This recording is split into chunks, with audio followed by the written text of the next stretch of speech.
না, এটা ভাই কেউ ভারত দায়ী এটা তো আমি অবশ্য বলতে পারি না, ঠিক আছে?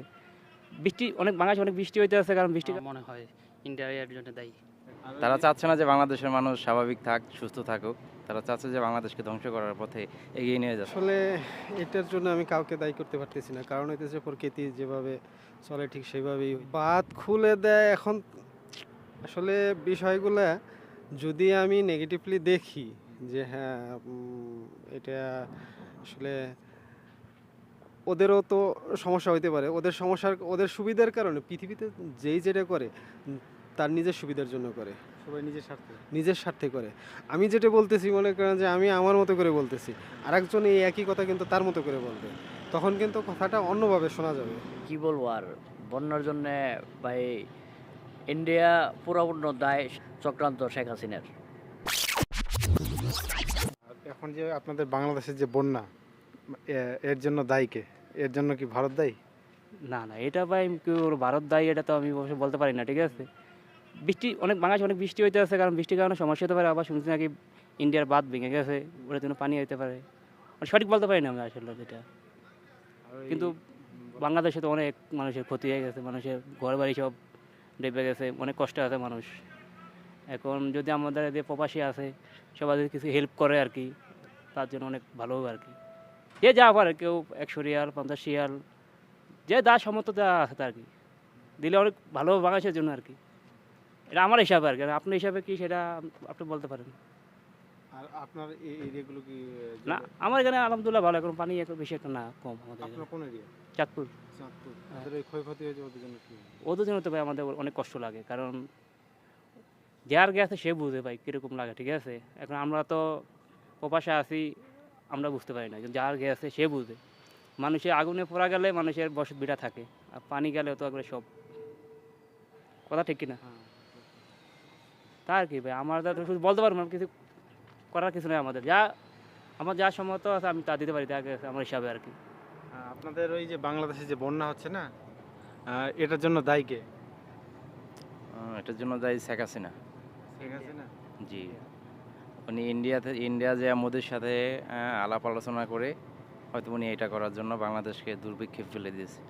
হ্যাঁ, ওটার জন্য অবশ্যই শেখ হাসিনা অ্যান্ড মোদি, নরেন্দ্র মোদি অবশ্যই তারা যৌথ হয়ে এটা প্ল্যানিং করছে। জি, আর ওই তারা যে- চাচ্ছে না যে বাংলাদেশের মানুষ স্বাভাবিক থাক, সুস্থ থাকুক। তারা চাচ্ছে যে বাংলাদেশকে ধ্বংস করার পথে এগিয়ে নিয়ে যাচ্ছে। হ্যাঁ, ওগুলো এখন তো বাংলাদেশের মানুষ অনেক অনেক অনেক বেশি ক্ষতিগ্রস্তভাবে আছে। আসলে এটা নিয়ে আসলে বলার মতো কোনো ভাষা নাই। খুবই দুর্ভিক্ষের মধ্যে আছে আমাদের বাংলাদেশ বা বাংলাদেশের জনসংখ্যা অনেক, হ্যাঁ, অনেক বেশি মানুষ দেখা গেছে অসহায়। বা আমি চাই যে অসহায়দের মানুষদের পাশে, হ্যাঁ, স্বাভাবিকভাবে সবাই পাশে দাঁড়াক, এটাই আমি চাই। বন্যা ভাই কি বলবো আর, বন্যার জন্য ভাই ইন্ডিয়া পুরোপূর্ণ দায়, শেখ হাসিনা তো এটা পুরাই দায়। কারণ শেখ হাসিনা বর্তমানে যে অস্থির বাংলাদেশও করে গেছে, ছাত্র আন্দোলন করে অনেক ছাত্রদের মারছে, মারার পরে ইন্ডিয়া যায় রয়েছে সে মোদির সঙ্গে প্ল্যানিং করে এইসব কাজটা করছে সে। এখন তো আর বন্যার সিজন না, যে মেঘ বৃষ্টিও হচ্ছে না, তো এটা সব সম্পূর্ণ দায় মোদি এবং কি মনে করেন শেখ হাসিনা দায়, চক্রান্ত শেখ হাসিনার। আর ওই যে তো বন্যার মানুষ অনেক ক্ষতি হচ্ছে, কিন্তু আমগুলো আর কি করার আছে, আমরা বিদেশ থাকি, আল্লাহর কাছে দোয়া ছাড়া আর কিছু বলার নাই। আল্লাহ যেন সবার সুস্থ রাখে, আর দেশের মানুষকে বা বাহিরের মানুষ সবার কাছে অনুরোধ রইল যে যারা ক্ষতি হচ্ছে তাদের পাশে দাঁড়ানোর জন্য।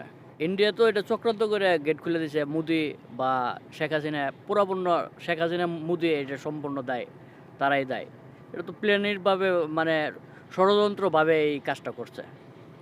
ষড়যন্ত্র। জি জি জি জি। আসলে এটার জন্য আমি কাউকে দায়ী করতে পারতেছি না, কারণ হইতেছে প্রকৃতি যেভাবে চলে ঠিক সেইভাবেই হইতেছে।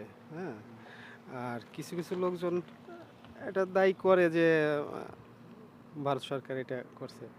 আসলে এটা ভুল, আমার মনে হয় না। বাঁধ খুলে দেয় এখন। আসলে বিষয়গুলা যদি আমি নেগেটিভলি দেখি যে হ্যাঁ, এটা আসলে ওদেরও তো সমস্যা হইতে পারে, ওদের সমস্যার ওদের সুবিধার কারণে পৃথিবীতে যেই যেটা করে তার নিজের সুবিধার জন্য করে, সবাই নিজের স্বার্থে। নিজের স্বার্থে করে। আমি যেটা বলতেছি মনে করেন যে আমি আমার মতো করে বলতেছি, আরেকজন এই একই কথা কিন্তু তার মতো করে বলবে, তখন কিন্তু কথাটা অন্যভাবে শোনা যাবে। হ্যাঁ, এটি হলো মূল বিষয়। হ্যাঁ, তো আমি মনে করি সব কিছু উপরওয়ালার ইচ্ছা। এখন এটা এক জায়গায় বন্যা হইলে কিছু ক্ষতি তো হবেই, সেটার জন্য তো আর কিছু করার নেই, সেটার ব্যবস্থা আমাদের করতে হবে, আল্লাহর উপর ধৈর্য রাখতে হবে, ভরসা রাখতে হবে। হ্যাঁ, এটাই। দেশের ভাষা বাংলাদেশ।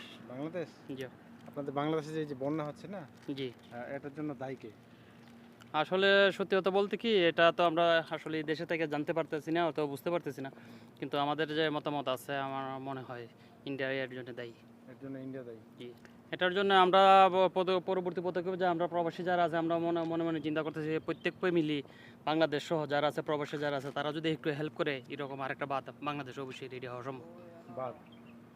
আর এই বাংলাদেশে যে জলের জন্য যেগুলো ক্ষতিগ্রস্ত হচ্ছে ওটার জন্য কি বলবেন? এটার জন্য তো অবশ্যই সরকার যেহেতু বর্তমান আছে এবং সাধারণ জনগণ যদি একটু হেল্প করে অবশ্যই তারা আবার ঘুরে দাঁড়াতে পারবে ইনশাল্লাহ, আশা করি। আর একটা ফেসবুকে একটা ভাইরাল ছবি দেখেছেন একটা ছোট বাচ্চা। হ্যাঁ হ্যাঁ, অবশ্যই দেখেছি। এটা আসলে বলার মতো ভাষা আমাদের জানা নেই, আর জানলেও এখন যেহেতু দূর প্রবাসে আসে কি মানে আল্লাহর কাছে সাহায্য ছাড়া আর কোনো কিছু করার মতো মানে কোনো উপায় নেই। আর এই যে যাদের ঘরবাড়ি একদম ভেঙে যাচ্ছে আমি দেখলাম, তো ওটার জন্য কি বলবেন? এটাই বলতেছি, সাধারণ জনগণ এবং সরকার যদি একটু পদক্ষেপ নেয় তারা অবশ্যই আবার আগের জায়গায় ফিরে যেতে পারবে। এছাড়া তাদের আর পক্ষে একাকে তো কিছু করা সম্ভব না। সবাই সাহায্য করতে পারলে অবশ্যই পরবর্তীতে সামনের দিকে এগিয়ে যেতে পারবে। আর ইন্ডিয়ার জন্য কি বলবেন?